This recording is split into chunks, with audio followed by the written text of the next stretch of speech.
कोलकाता की सड़कों पर बढ़ते आक्रोश के बीच डॉक्टर बिटिया को न्याय दिलाने की मुहिम दिन पर दिन जोर पकड़ती जा रही है। अब कोलकाता रेप और केस में एक और चौंकाने वाला खुलासा हुआ है।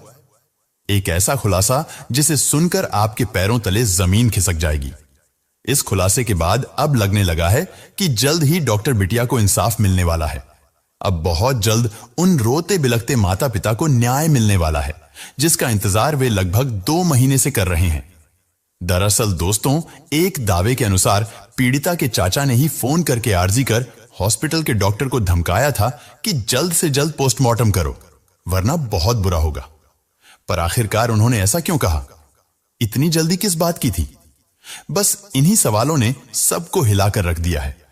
इस खुलासे के बाद नकाब के पीछे के वो सारे चेहरे बेनकाब हो जाएंगे जो इस केस के असली गुनहगार हैं। अगर आप भी चाहते हैं कि डॉक्टर बिटिया को जल्द से जल्द इंसाफ मिले तो कमेंट में वी वांट जस्टिस जरूर लिखिए, ताकि डॉक्टर बिटिया को इंसाफ दिलाने की हमारी मुहिम ऐसे ही चलती रहे।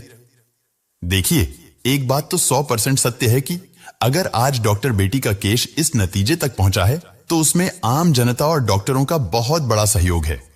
अगर हम और आप अपनी आवाज को बंद कर लेते तो यह केस कब का बंद हो गया होता और सीबीआई भी चुप्पी साध ली होती। इसलिए आप लोगों से हाथ जोड़कर विनम्र निवेदन है कि आप तब तक अपनी आवाज को बुलंद रखें जब तक हमारी डॉक्टर बेटी को इंसाफ नहीं मिल जाता, और चैनल को भी जरूर से सब्सक्राइब कर लीजिए ताकि इस केस से जुड़ी हर अपडेट हम आप तक पहुंचाते रहे। दोस्तों, कोलकाता ट्रेनी डॉक्टर केस में रोज कुछ ना कुछ चौंका देने वाले खुलासे हो रहे हैं। ट्रेनी डॉक्टर के पिता ने जो खुलासा किया है वह हैरान कर देने वाला है। इतना ही नहीं, डॉक्टर बेटी के डायरी से भी कई सनसनीखेज खुलासे हुए और आरोपी संजय रॉय के मोबाइल फोन से जो सबूत सीबीआई के हाथ लगे हैं वो जानकर आपका खून खौल उठेगा। दोस्तों, संजय रॉय बार बार अपने बयान जरूर बदल रहा है, पर सीबीआई को कई अहम सबूत मिले हैं जिससे इस केस को सॉल्व करने में आसानी होगी और यह भी पता चलेगा कि क्या संजय रॉय ने यह घिनौना काम अकेले किया था या हॉस्पिटल में कोई और था जो उस रात संजय की मदद कर रहा था। इन अहम खुलासों के बारे में आपको एक एक चीज बताएंगे, लेकिन उससे पहले उस भावुक लेटर का जिक्र करेंगे जिसे टीचर्स डे के मौके पर डॉक्टर बिटिया की मां ने लिखा और अपनी बेटी के लिए इंसाफ की गुहार लगाई है। हमने देखा है कि कई बार लोग ऐसी घटनाओं को लेकर आंदोलन करते हैं, पर कुछ समय बाद सब कुछ भूल जाते हैं। पर डॉक्टर बिटिया की मां और पूरा भारत यह चाहता है कि बिटिया को इंसाफ मिले। इसी पर डॉक्टर बिटिया की मां ने यह भावुक लेटर भी लिखा है। डॉक्टर बिटिया की मां ने इस लेटर में लिखा कि उनकी बेटी को पैसों की नहीं बल्कि ढेर सारी डिग्रियों की जरूरत थी, जिससे वह कई सारे मरीजों का इलाज कर सके।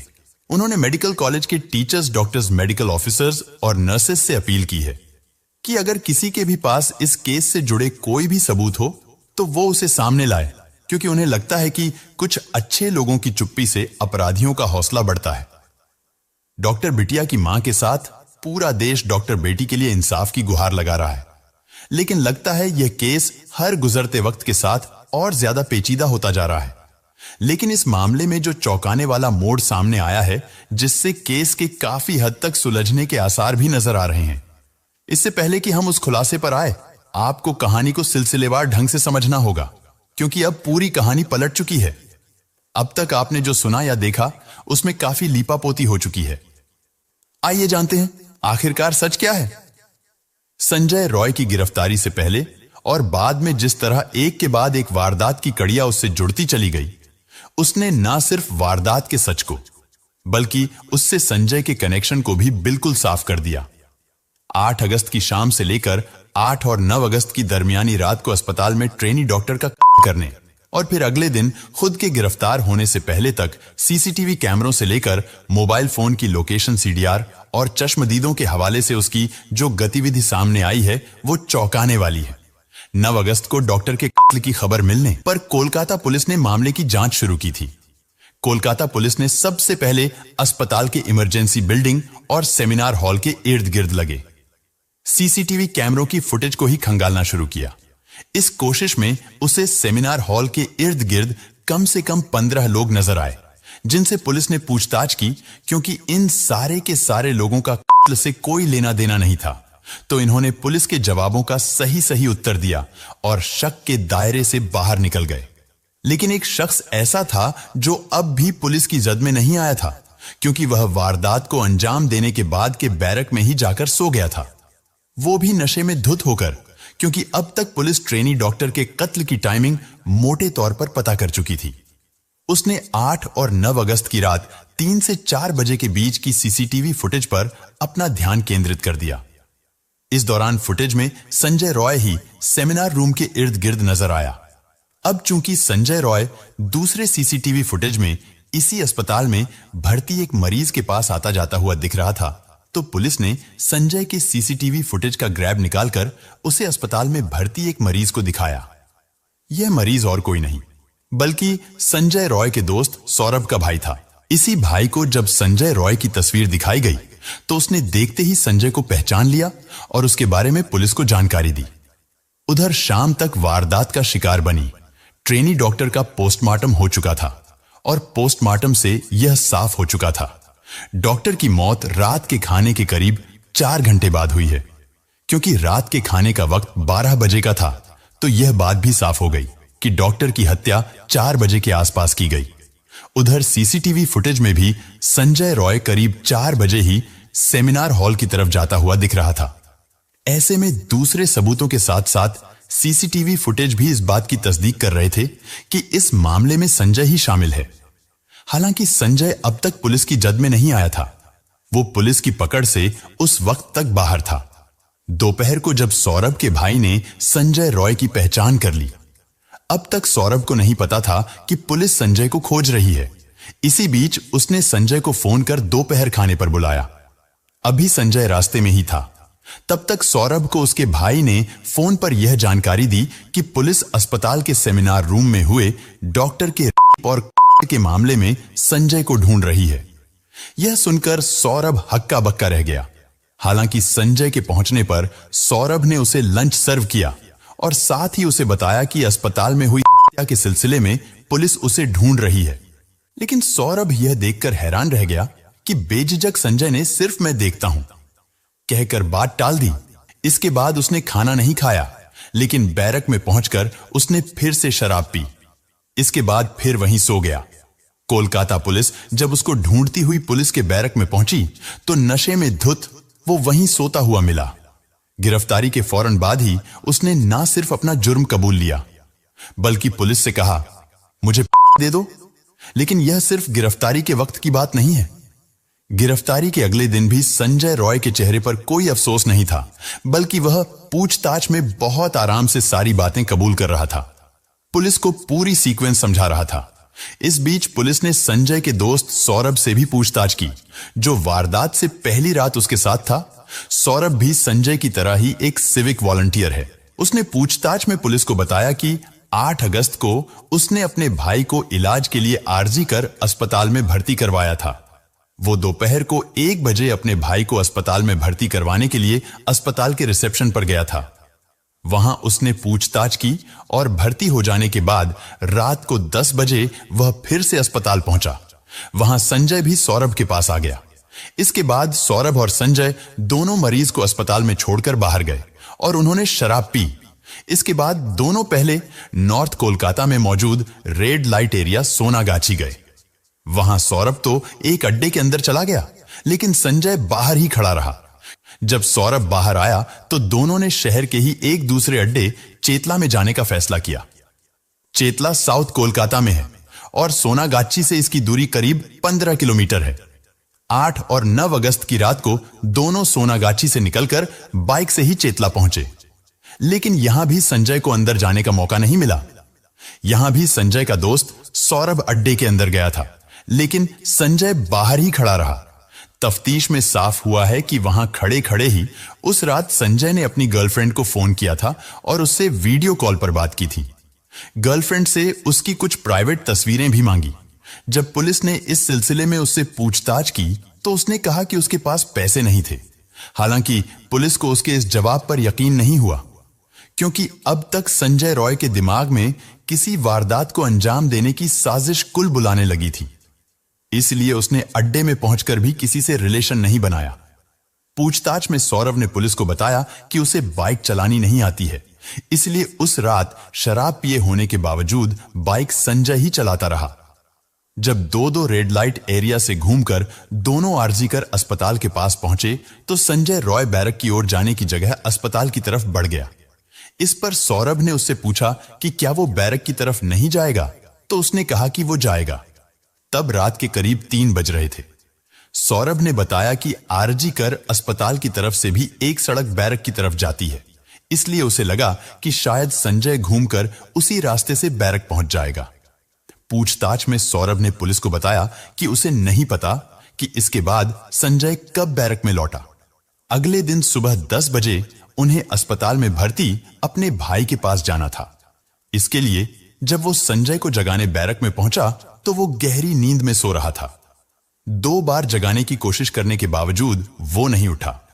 सौरभ का कहना है कि इसके बाद वो अकेला ही अस्पताल चला गया और वहां उसने डॉक्टरों से बात की। 9 अगस्त की दोपहर को डॉक्टरों से मुलाकात के बाद सौरभ ने कई बार संजय को फोन किया, लेकिन उसने फोन नहीं उठाया। असल में वो संजय को साथ में लंच करने के लिए बुलाना चाहता था। इसके बाद जब तक संजय सौरभ के पास पहुंचा तो वो लंच कर चुका था। सौरभ ने उसे आरजीकर में हुई वारदात के बारे में बताया और उसके बारे में पता करने को कहा, क्योंकि संजय की कई लोगों से जान पहचान थी। इस पर उसने कहा कि वो चेक कर रहा है। सौरभ की माने तो इसके बाद संजय टॉयलेट जाने की बात कहकर निकला और फरार हो गया।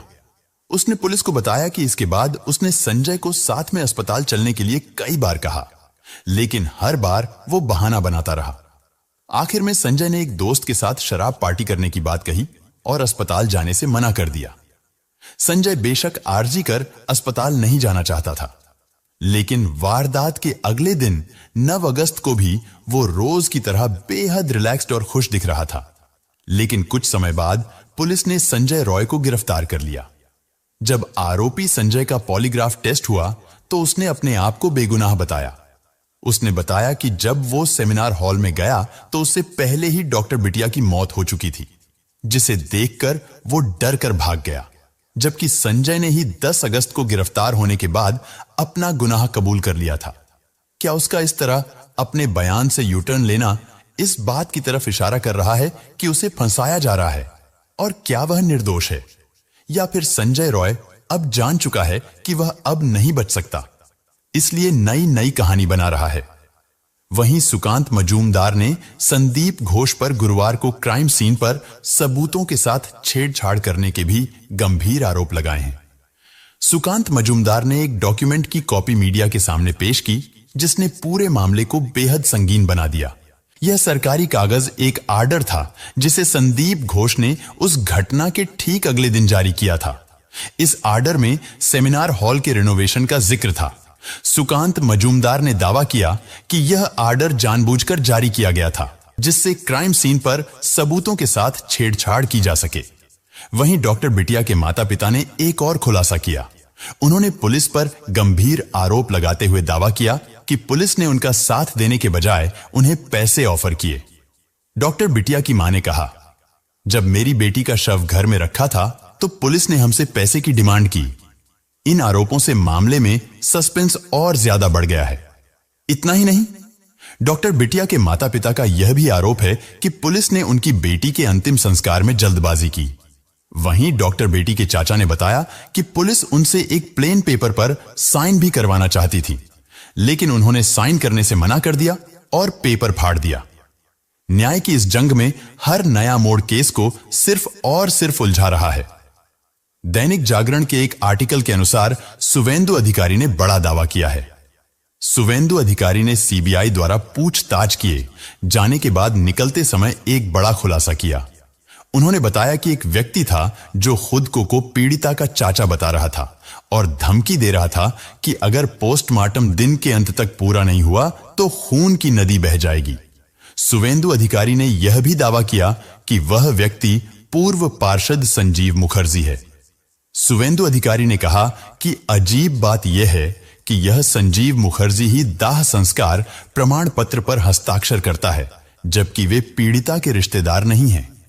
दस्तावेज पर एक और हस्ताक्षर सोमनाथ डे का भी है।